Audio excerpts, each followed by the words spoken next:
പ്രിയപ്പെട്ട പ്രേക്ഷകരെ, എൻ്റെ ചാനലിലെ സെക്കൻഡ് വീഡിയോയാണിത്.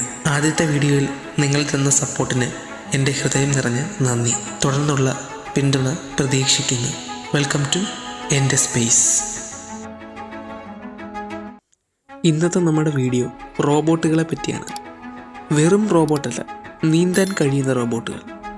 അതെ, നാസ കണ്ടെത്തിയ ഒരു കുഞ്ഞൻ റോബോട്ട്.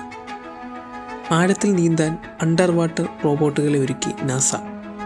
മൊബൈലിൻ്റെ വലുപ്പമുള്ള ഈ റോബോട്ടുകളെ ഒരുക്കുന്നത് നാസയുടെ യൂറോപ്പ 2030 ദൗത്യത്തിലേക്കാണ്. വ്യാഴത്തിൻ്റെ ഉപഗ്രഹമായ മഞ്ഞുറഞ്ഞ യൂറോപ്പയിൽ ഉണ്ടെന്ന് കരുതുന്ന സമുദ്രത്തിൽ പര്യവേഷണം നടത്തുകയാണ് ലക്ഷ്യം.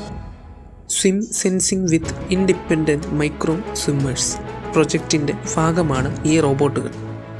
താപനില, മർദ്ദം, രാസഘടന എന്നിവ മനസ്സിലാക്കാനുള്ള സെൻസറുകളുടെ സഹായത്തോടെ ഇവ യൂറോപ്പയിൽ ജീവ സാന്നിധ്യം തിരയും.